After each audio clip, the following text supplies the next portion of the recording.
जय सिया राम।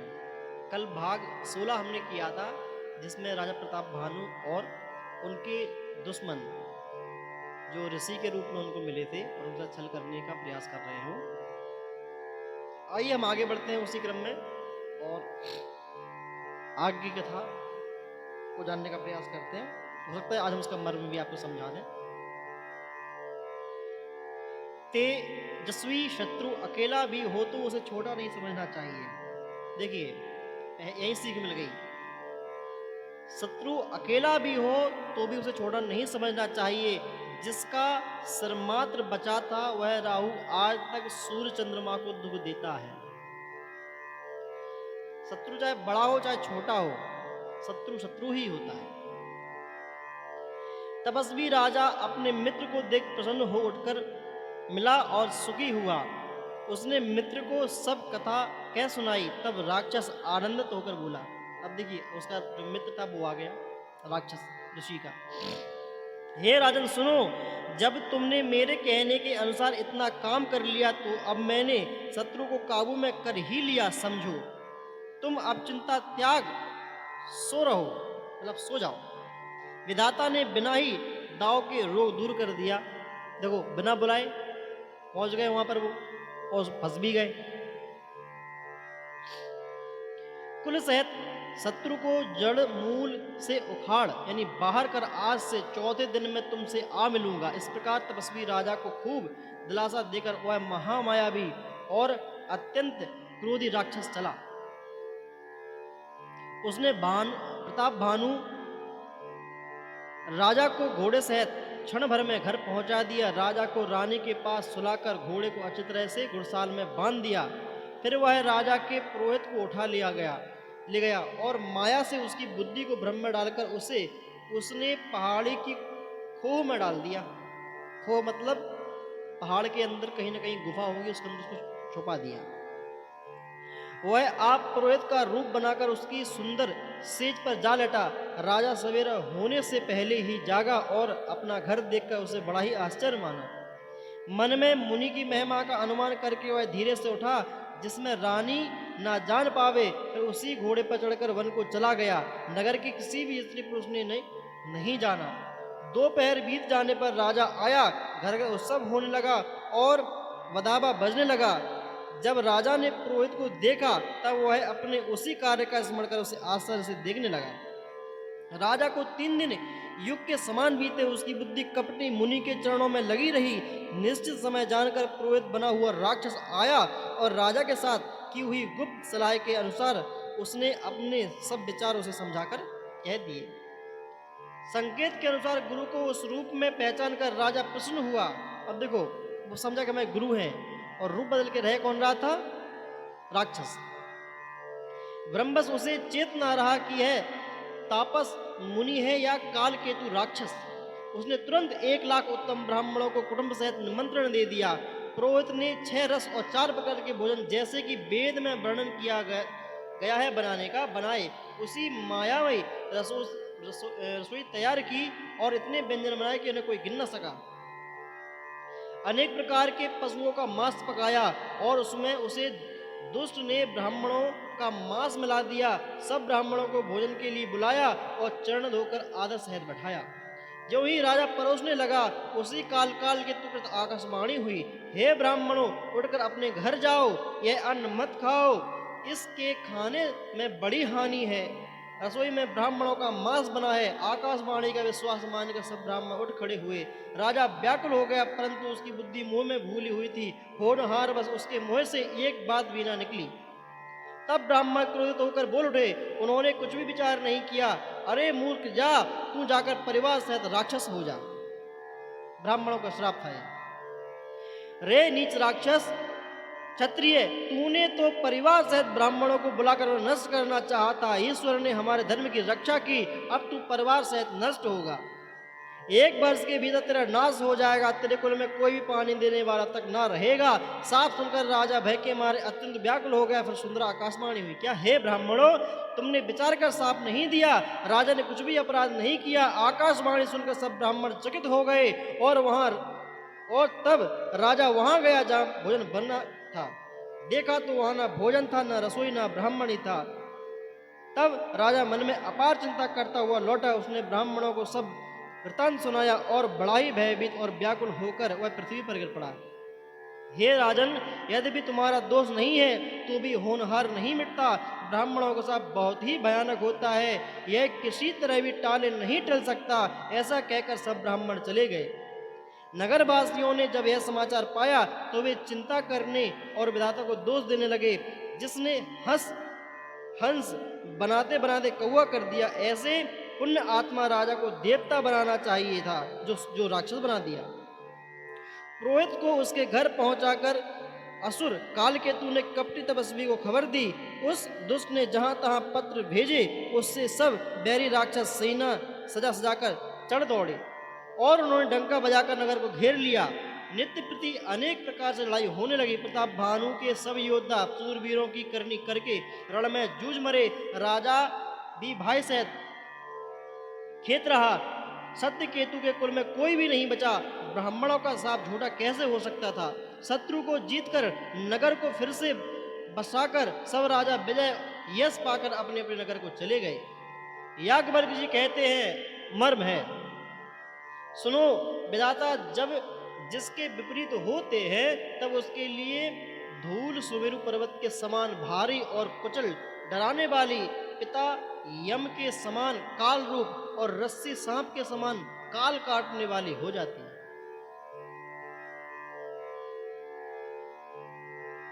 पिता यम के समान काल रूप और रस्सी सांप के समान काल काटने वाली हो जाती है। हमने क्या बोला? सही तो कह रहा हूं। पिता तो भगवान के समान होता है ना, यम के समान होती है। हे मुनि सुनो, समय पाकर वही राजा परिवार सहित रावण नाम का राक्षस हुआ। उसके 10 सिर और 20 भुजाएं थी। वह बड़ा ही प्रचंड सूरवीर था। एक ये भी,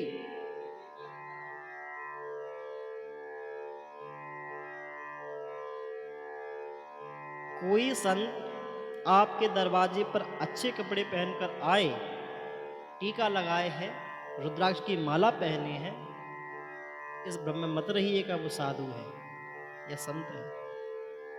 वो कोई छली भी हो सकता है।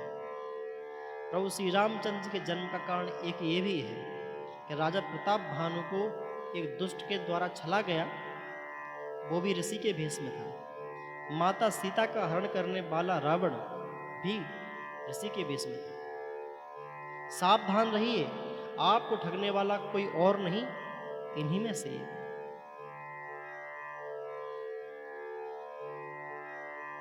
कलयुग में जैसे हमने बताया था कि करोड़ों वर्षों तक जप करने के बाद तब सिद्धि प्राप्त होती थी, जब भगवान के दर्शन होते थे। कलयुग में बहुत जल्दी हो जाते हैं। कलयुग में अगर तुम अपने जीवन के 20 वर्ष भी दे दोगे तो भगवान की प्राप्ति तुम्हें साक्षात हो जाएगी और तुम्हारा मोक्ष हो जाएगा। लेकिन यही सेम स्थिति आवाज के ब्राह्मणों पर भी लागू होती है। हालांकि वो भूल गए अपने आप को। अगर थोड़ा सा भी अपने आप को पहचान लें, अपनी करनी पे चलें, तो उन्हें वही सामर्थ्य आज भी है जो उस समय होती थी। क्योंकि अब जैसे चतुर्थ वर्ण का व्यक्ति है, कोई भी हो, तो उसको पूजा पाठ की आवश्यकता नहीं है। उसको क्या की आवश्यकता है? कर्म करने की। कर्म करे वो अच्छा सा, वो अधर्म का काम नहीं करे, तो उसका जीवन अपने आप उन्नति की तरफ चला जाएगा। क्यों चला जाएगा? क्योंकि कर्म प्रधान है। वो किसी के प्रति भी बैर नहीं रखे और किसी ब्राह्मण, पहला तो भगवत द्रोही ना हो, दूसरा ब्राह्मण द्रोही ना हो। बस ये 2 गलती वो अपने जीवन में नहीं करे। पाठ पूजा नहीं करे, कोई दिक्कत नहीं है, लेकिन वो गलत भावना किसी के प्रति मत रखे। और 2 चीजें, एक भगवत द्रोही ना हो, एक ब्राह्मण द्रोही ना हो। उस व्यक्ति का कभी अनर्थ नहीं हो सकता, कभी अनर्थ नहीं होगा उस व्यक्ति का। बहुत प्रसन्नता के साथ जिएगा और मस्त मस्त अपना ऐश करके चला जाएगा। कर्म प्रधान है उनके लिए। देखो मैं फिर बोल रहा हूँ, बिजनेस करना, ये सब करना, ये सब ब्राह्मणों का काम नहीं है। कर रहे हैं, अच्छी बात है, लेकिन जो बिजनेस करना या और जो जितना भी नौकरी वोकरी पैसा है, ये सब चौथे वर्ण के लिए है। तो उसमें तो उनकी उन्नति अपने आप होगी, क्योंकि तो बैर करना छोड़ दिया, भगवत से भगवान से प्रेम भी करते हैं, लेकिन आसक्ति नहीं है बहुत ज्यादा कि नियम पूजा करते रहेंगे। उनकी फोकस काय पे है? बिजनेस के ऊपर। तो भगवान उनको आशीर्वाद देते हैं, क्योंकि उनके लिए वही सब कुछ है। इसलिए ब्राह्मण की मजबूरी है, पाठ पूजा नहीं करेगा तो उसको दिक्कत होगी। लेकिन ब्राह्मण ही पतित हो गया, चतुर्थ वर्ण ही पतित हो गया, वो भी ब्राह्मण सुबह शाम उठते पानी पी के गाली देता है, वो कहता नहीं था। इन चीज से बचो, ये बहुत खतरनाक चीजें हैं। सरल हो जाओ, हमारा कोई शत्रु नहीं है, हमारा कोई बहुत ज्यादा प्रिय भी नहीं है, हमारा प्रिय भी नहीं है। जब प्रिय नहीं होगा तो दुख भी नहीं होगा, शत्रु नहीं होगा तो तभी तुम्हें दुख नहीं होगा। बस भगवान के हाथ में सौंपो अपनी नैया, चलने दो।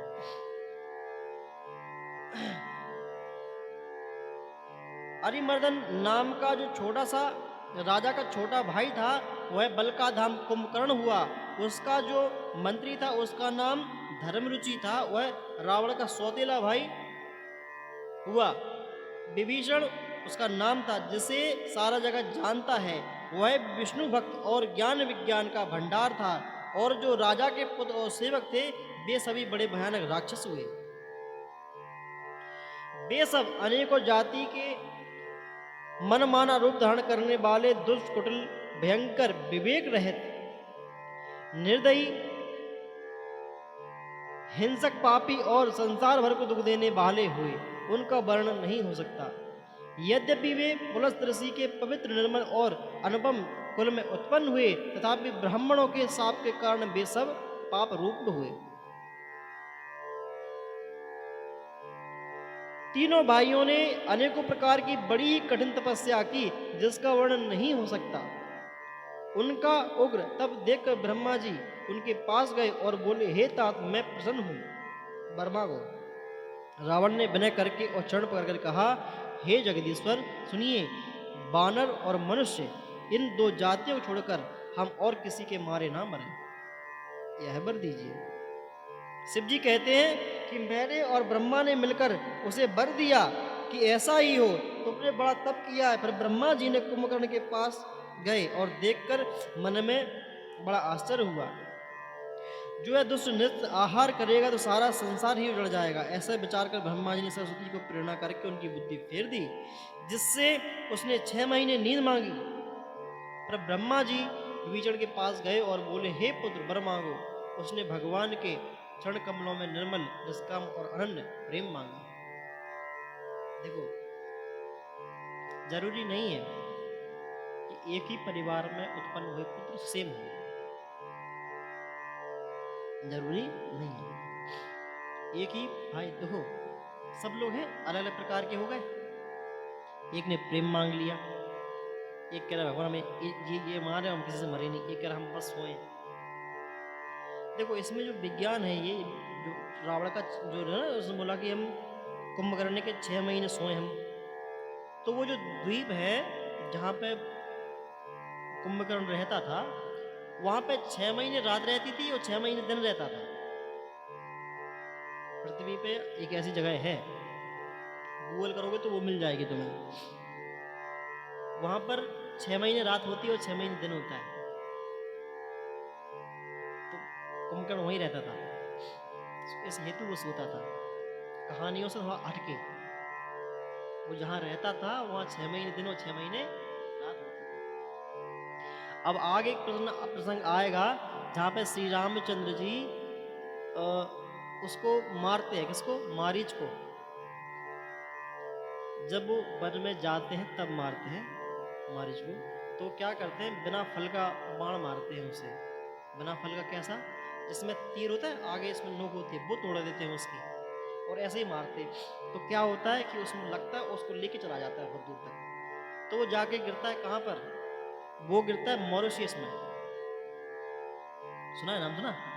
तो वो जाके गिरता है मॉरिशियस में, गिरता है जाके वो। अब फिर रावण वहीं गिरता है, उसको मालूम है भगवान है, तो वहीं जाके वहीं गुफा बना के वहीं पे वो क्या करता है? तप करता है। तो रावण को पता चलता है कि मेरी बहन की नाक कट गई, तो फिर वो रावण जाता है मॉरिशियस और वहाँ उसको बुलाता है। उसके कहता है जरूर, उसके बाद नहीं भाई हम नहीं जाएंगे, मर जाएंगे, वो तो ब्रह्म है। क्या नहीं, तो अगर तुम नहीं चलोगे वो तुम्हें वो कहता है हम मर जाएंगे। तो कहता जा रहा है कि नहीं जा रहा है, तो हम तो मार देंगे। तो फिर कह रहा था भाई तुम्हारे हाथों मरने से अच्छा भगवान के हाथों मर जाए। फिर वहाँ से आता है, फिर यहाँ श्री रामचंद्र जी उसको मार देते हैं। वो मेरा करो घर के यहाँ रावण लेके चला जाता है। तो मॉरिशियस ये हम नहीं कह रहे, तुम गोल कर लो, अभी कर लो। मॉरिशियस में जिस जगह वो रहा था उस जगह वो जगह आज भी है। मॉरिशियस में राष्ट्रीय ग्रंथ क्या है वहाँ का? रामायण, रामचरितमानस वहाँ का राष्ट्रीय ग्रंथ है विदेश का, हमारे भारत में नहीं है। वहाँ पर प्रभु श्री रामचंद्र जी की बहुत सारी कथाएं होती हैं। वहाँ पर जैसे हमारे यहाँ रामायण होती है, ऐसे वहाँ पर होती है। जैसे हमारे यहाँ नहीं पर्दा वर्दा लगा के पहले होती थी रामलीला, ऐसे वहाँ पर रामलीला होती है, सब होता है वहाँ पर। हम लोग पढ़ते नहीं है, तो उस वजह से विवेक का, ज्ञान का अभाव होने के कारण हम बहुत सारी बातें नहीं समझ पाते।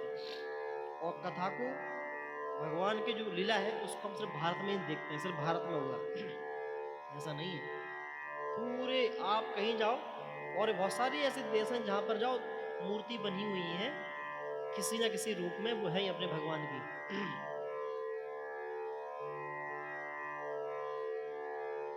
तो समझ में आई? अभी तक कहानी समझ में आ रही है बहुत अच्छे से? जो यह दुष्ट आहार करेगा सारा संसार उजड़ जाएगा, ऐसा विचार कर ब्रह्मा ने सरस्वती को विजित किया और उनकी बुद्धि फेर दी। उसे 6 महीने नींद मांगी। फिर ब्रह्मा जी विभीषण के पास गए और बोले पुत्र वर मांगो। उसने भगवान के चरण कमलों में निर्मल रस का अनन्य प्रेम मांगा। उनको वर देने के बाद ब्रह्मा जी चले गए और वे तीनों भाई हर्षित होकर अपने अपने घर लौट गए। मैं दानव की मंदोदरी नाम की, देखो ये है, विवाह बहुत सोच समझ के करना चाहिए, लव मैरिज नहीं करनी चाहिए। समझ में आई? अदर कास्ट में शादी नहीं करनी चाहिए। क्यों नहीं करनी चाहिए, यहां से सुन लो। और वहां पर क्या था, एक राक्षस था मय नाम का, मय और या मय नाम का। उसने देखा कि ऋषि प्रस्थ की 2 संतान है और एक बहुत ही बलशाली है, तो क्या करना चाहिए? तो उसकी पुत्री थी एक, उसने कहा रुको इसको देखता हूँ। ऋषि के संतान और रावण जैसा सूरवीर। उसने कहा मैं अपनी लड़की की शादी करूंगा इसके साथ में। उसने क्या किया कि मैं दानव की मंदोदरी नाम की कन्या परम सुंदरी और स्त्रियों श्रोमणी थी, वो पति एकदम श्रोमणी थी, तो उसने उसकी शादी करवा दी। मैंने उसे लाकर रावण को दिया। उसने जान लिया कि यह राक्षसों का राजा होगा, तो उसने अपनी लड़की पहली बार दी। इंटेलिजेंट है, यहाँ से यही हो रहा है आज के समय में। यहाँ पर अब ये नहीं देख रहे हैं कि हम एक ही जाति में शादी, अपने वर्ण व्यवस्था से ही शादी करें, ऐसे नहीं। राक्षस नीति अपना रहे लोग, जिसमें जिसका हित हो रहा है वो उसी के पास शादी कर रहा है। यही हुआ यहाँ पर। उसे लाकर रावण को दिया। उसने जान लिया कि यह राक्षसों का राजा होगा। अच्छी स्त्री पाकर रावण प्रसन्न हुआ और उसने जाकर दोनों भाइयों का विवाह कर दिया। समुद्र के बीच में त्रिकूट नामक पर्वत पर ब्रह्मा का बनाया हुआ एक बड़ा भारी किला था। महान मायावी और निपुण कारीगर मैं दानव ने उसको फिर से सजा दिया। सूना पड़ा था वो, फिर से सजा दिया। उसमें मड़ियों के जड़े हुए सोने के अगणित महल थे। जैसा नागकुल के रहने की पाताल लोक में भोगावती पुरी है और इंद्र के रहने की स्वर्ग में अमरावती है। देखो इसमें लिखा है जैसे नागकुल के रहने की पाताल लोक में भोगावती पुरी है। कौन सी पुरी है? किसके रहने की? नागलोक की। नागों की मां कौन है? बताओ बताओ। सुरसा। सुरसा नाम अहिन की माता। नागों की माँ है वो कहाँ रहती है? यहीं रहती है, वो भोगावतीपुरी में रहती है। जितने भी नाग देवता हैं वो सब पाताल लोक में रहते हैं। हाँ, और इंद्र के रहने की स्वर्गलोक में अमरावतीपुरी है। उनसे भी अधिक सुंदर और बांका वह दुर्ग था। जगत में उनका नाम लंका प्रसिद्ध हुआ। उसका नाम क्या नाम प्रसिद्ध हुआ? नाम लंका। उसे चारों ओर से समुद्र की अत्यंत गहरी खाई घेरे हुए है। उस दुर्ग में मणियों से जड़ा हुआ सोने का मजबूत परकोटा है, जिसकी कारीगरी का वर्णन नहीं किया जाता। देखो, इतना इसमें राजनीति भी है। अगर कोई बहुत अच्छा मैंने क्या बोला था, इसको आप जिस दृष्टि से पढ़ोगे आपको वही समझ में आएगी। अपने भारत में एक किला हुआ, एक किला है, उसका नाम हमें नहीं पता। अभी तुम इतना लिखो गूगल पे, अभी लिखो, उसमें लिखो भारत का वो किला जिसके चारों तरफ गहरी खाई है।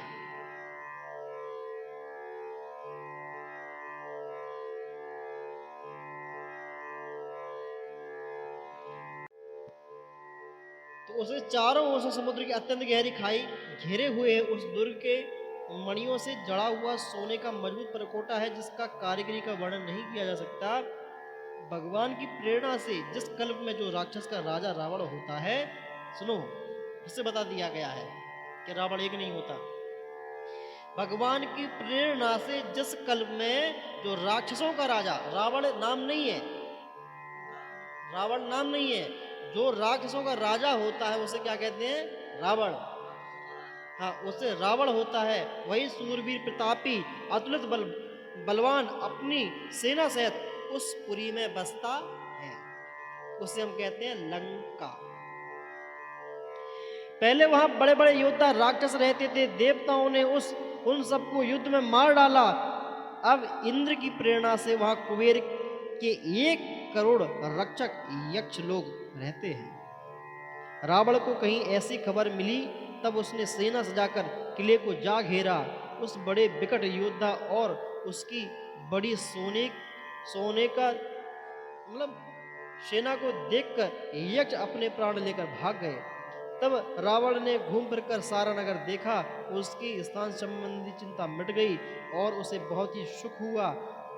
उस पुरी को स्वाभाविक ही सुंदर और बाहर वालों के लिए दुर्गम अनुमान करके रावण ने वहां अपनी राजधानी कायम की। यहाँ दिमाग लगाओ, अगर कोई राजा को सीखना है कि किला कैसा होना चाहिए, ऐसा बना ले, वो कोई नहीं सकता उसको।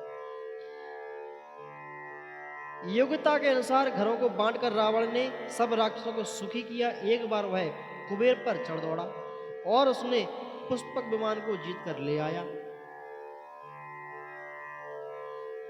फिर उसने जाकर एक बार खिलवाड़ में ही कैलाश पर्वत को उठा लिया और मानो अपनी भुजाओं का बल तोलकर बहुत ही सुख पाकर वह वहां से चला आया। सुख संपत्ति, पुत्र, सोना, सहायक, जय, प्रताप, बल, बुद्धि और बड़ाई, ये सब उसके नित्य नए वैसे ही बढ़ते जाते थे जैसे प्रत्येक लाभ पर लोभ बढ़ता जाता है। अत्यंत बलवान कुंभकर्ण सा उसका भाई था, जिसके जोड़ का योद्धा जगत में पैदा ही नहीं हुआ था। वह मदरा पीकर 6 महीने सोया रहता था। उसके जागते ही तीनों लोक में तहलका मच जाता था। यदि वह प्रतिदिन भोजन करता तब तो संपूर्ण विश्व शीघ्र ही चौपट खाली हो जाता। रणधीर ऐसा था कि जिसका वर्णन नहीं किया जा सकता। लंका में उसके ऐसे असंख्य बलवान वीर थे, जैसे मेघनाद रावण का बड़ा लड़का था, जिसका जगत के योद्धाओं में पहला नंबर था। रण में कोई भी उसका समान सामना नहीं कर सकता था। स्वर्ग में तो उसके भय से नित्य भगदड़ मची रहती थी।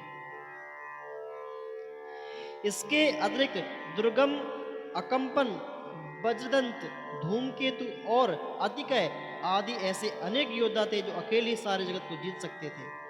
सभी राक्षस मनमाना रूप बना सकते थे और आसुरी माया जानते थे। उनकी दया, धर्म और स्वप्न में भी नहीं थी।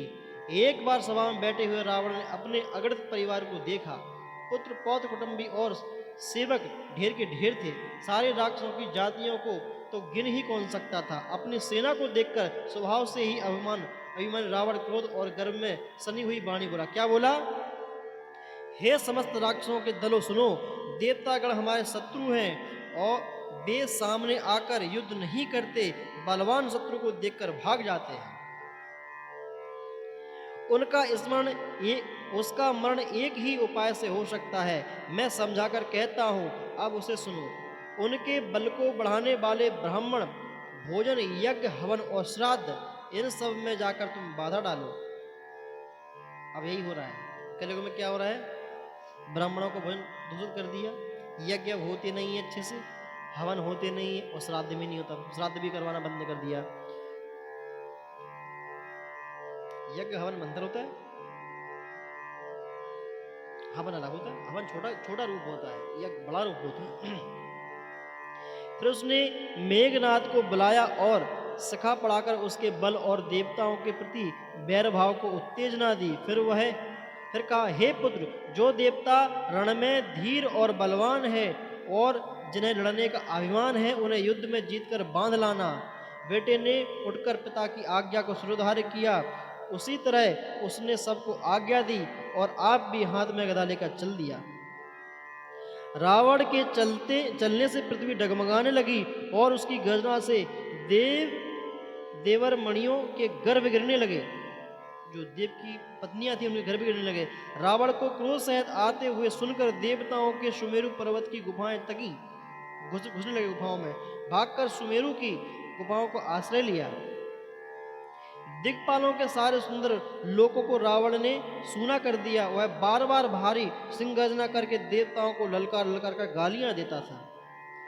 रण के मद में मतवाला होकर वह अपनी जोड़ी का योद्धा खोजता हुआ जगत भर में दौड़ा फिरा, परंतु उसे ऐसा कोई योद्धा नहीं मिला। सूर्य, चंद्रमा, वायु, वरुण, कुबेर, अग्नि, काल और यम आदि सब अधिकारी, किन्नर, मनुष्य, देवता, नाग, सबके पीछे वह हठपूर्वक पड़ गया। किसी को भी उसने शांति पूर्वक नहीं बैठने दिया। ब्रह्मा जी की सृष्टि में जहां तहां शरीरधारी स्त्री पुरुष थे, सभी रावण के अधीन हो गए। डर के मारे सभी उसकी आज्ञा का पालन करते थे और नित्य आकर नम्रता पूर्वक उसके चरणों में शरण नवाते थे। आज के लिए इतना ही। आशा करता हूं आप सभी लोगों को कथा बहुत प्यारी लग रही होगी। धीरे धीरे हम श्री रामचंद्र की कथा में प्रवेश कर रहे हैं। अब मैं आपसे विदा चाहता हूं। कल हम 30 मिनट का वीडियो लेके आएंगे, भाग नंबर 17 होगा। जय सिया राम। 18